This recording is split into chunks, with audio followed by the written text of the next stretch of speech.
Si Manny Pangilinan mausap ang chairman sa TV5.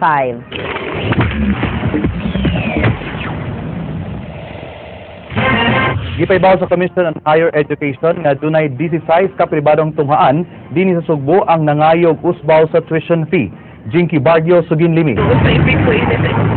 Sinang Virginia nga bag-uhay lang na byuda, dunay duha ka mga anak nga magtungha sa kolehiyo. Niangal dihang nasayod nga 16 ka mga pribadong tunghaan og universidad dinhi sa Sugbo ang mupasaka sa ilang tuition fee karong tuiga. Alang niya nga manindahay og sudan, samot silang maglisod karon sa ilang panginabuhian. Marisol kay magkumpaman among budget. Kay among budget instead maura among presyo so mapunan. So among income maura. So lisod gyud. Dako kay kanang kausaban sa atong galastuhan, dinangan sa atong tuition, ni atong kita mawalang gihapon. Gipahibaw sa Commission on Higher Education nga 21 ka mga higher learning institutions gikan sa 158 ka mga tunghaan sa tunga-tungang Kabisayan ang mi-apply og usbaw sa bayranan sa tuition. Duha ini gikan sa Bohol, 3 sa Negros Oriental ug 16 gikan sa Sugbo.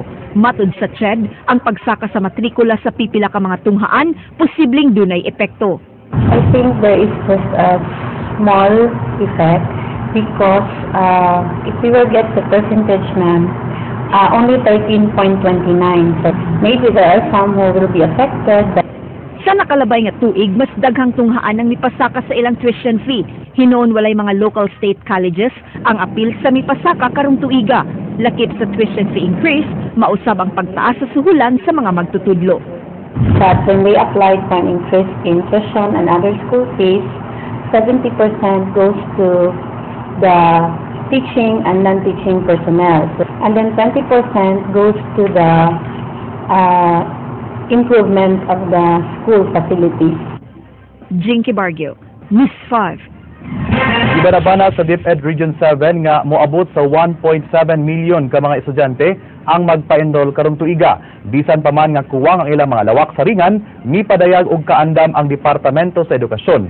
Mubalik sa kapatid Jinky Baguio. Sa nagpadayon nga oplan balik eskwela sa Department of Education, gilauman nga moabot nga sa 1.7 million ka mga tinunan ang mopa-enroll sa nagkalain-laing pampublikong tunghaan sa Tibok Rehiyon 7. Mas taas kini nga ihap, itandi sa nakalabay nga tuig nga dunay 1.5 enrollees. Apan tungod sa gidaghanon sa mga tinunan, gilauman nga magkuwang na sab ang mga classrooms, mga lamesa ug lingkuranan, lakip na ang mga libro. Dunay mga libro from the other schools nga extra or buffer copies ipadala na dito sa mga eskwelahan nga nagkinahanglan, and the same thing is true sa mga lingkuranan. So ang movement within the division, ang superintendent na mo'y mosulbad. Bisan pa man sa maong sitwasyon, gipaniguro sa DepEd nga andam na sila sa pagbukas sa klase karong Hunyo 2. Gipahimangnuan na ni Dr. Carmelita Dulangon ang tanang magtutudlo sa no collection policy nga ilang gipatuman. Ang ako lang hangyo nga ang mga ginikanan dili mo hatag kay og naagi mo collect, ang ako pong hangyo unta nila ilag yung isultikin sa written unta na siya, may pangalan, dili anonymous, para ato pong may mo aglakang. Dunay help desk nga gibutang sa DepEd Regional Office ug sa Division Offices.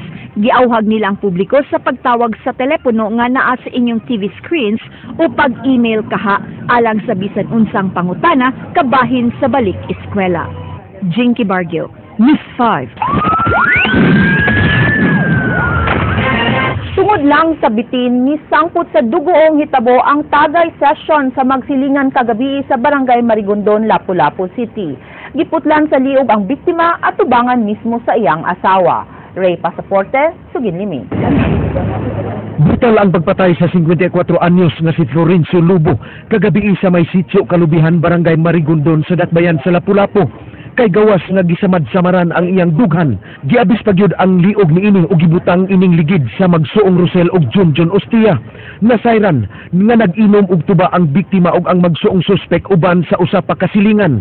Naagian pa sa mga nagrobi nga tanod ang biktima ug ang magsuong suspek. Ito padayon mi kanto sa barangay. Ang tag mga pila ka minuto, mga oras ng robing ng oras umisiso to kapin.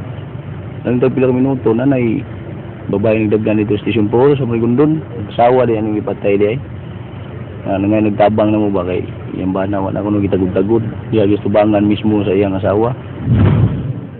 Daling gipahibaw sa mga tanod ang kapulisan apan daling nanibat ang mga suspek. Laing igsuon sa mga suspek giimbestigar apan himaka kini nga duna siya ay kalambigitan sa krimen. Taon ni abot man ning ngalag kuno ning ano ni Lorenzo. Ni ani palit ni sektuba nga ri ba? Palit ni sektuba. Pag kumanya palit sektuba, ningon ni siya nga nang bay kanang atolan ning imnon din eh. Yan, balibar ako magwang butawon nga bay di rin tala imnon din ibig dadala na sinyo habay kay di ko man mo anong lilingaw ka diot kanang mamahuway naman pod ni kay mag-drive resigar mapon kay pag nabuhi pa lagi ba. Kasikas sa gawas sa ilang balay maoy nakakuha sa ilang atensyon. Anak naman pinutis ko na. Pagkalambaro na ako. Lugnod ko ako ganina. Yubo. Anak, ubo ko na. Dagan ko dito.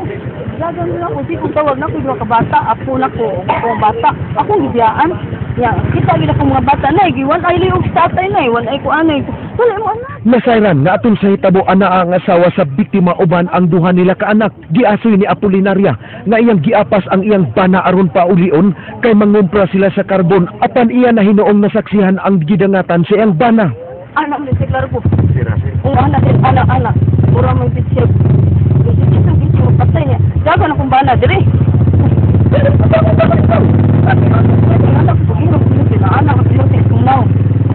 Matod ni Apolinaria, tungod lang sa bitin, nagisgutan siyang bana kinsa kadaghanang nakadakupsod sa ilang balay maoy sinugdanan sa krimen. Niingon si Rosel nga naakunoy bitin sa ila nga wa pagyud madakti ug habulan ang iyang pinuti. Gisukot pa kuno ni Rosel kung mutan-aw ba ang biktima sa pinuti ug dihang misanong ang biktima. Kuan ko ni dagan ko kaya basig ako yapilon ba maunsa akong mga anak. Ya ako mga anak sunod. Nay, dali mo anak. Tabang yung mga sak. Dugang sa asawa, namidagan pa ang iyang bana sa atbang. Apan naabdan kini og dinhin ang dapita giputlan sa liog ni Rosel. Suway pa untang mutabang si Apolinaria, apan gikuptan kuno siya ni Junjun. Human giputol ang liog, giguyod ni Rosel ang lawa sa biktima og ang ulo gibutang sa ligid. Kabahin ra og bitin siya ako bitaw ba. Kuan kay na diha bay daw ko bitin diha bay. Mao ra na ilang sinugdanan. Re Pasaporte, News 5. Isyuta pa sa kapulisan sa Dakbayan sa Lapu-Lapu kung unsay motibo sa pagpamusil sayo kaganyang buntag sa waiting shed sa usa ka subdivision. Andrea Patanya, Sugin Limin.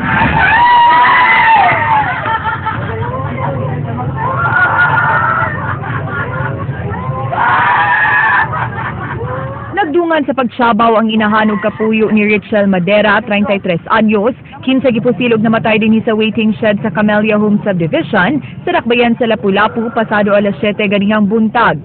Usa ka maintenance worker sa kompanyang U-Freight ug lumulupyo sa maong subdivision ang biktima. Giingong padung na untang mutrabaho si Madera, dihang gipamusil sa duha ka wa mailhing lalaki nga naglakaw ra. Unong kakabhang sa bala sa kalibre 45 nga pistola ang na-recover sa crime scene. Gibana-banang dunay 7 ka igo sa ang biktima. Routine din yung tagabuntag, makatang siya sa waiting shed, sigawa sa Camellia Homes. Kaya kapiton niya sa ilang manager. Kanya, mo to samtang while nag-atang siya sa iyang manager nga mabot, mo rito nga i-pusil sa duha ka wa may nga suspects. Sumal sa mga nakita, naglakaw ra ang duha ka suspects. Matod sa gwardya sa maong subdivision, nga nanghipos siyag mga lingkuranan diyang nakadungog siyag buto sa armas, ug wa makaresponde tungod sa kapaspas sa hitabo. Ni ang konsab kini nga mitago siya sa kahadlok. Ako nga tanan buto kay nagbaga tong lingkuranan bitaw sa dito. Hakot pa nakalikod ko. Ama ako, pinirang mo to, abira ko kanang ligid lang bitaw sa sinan.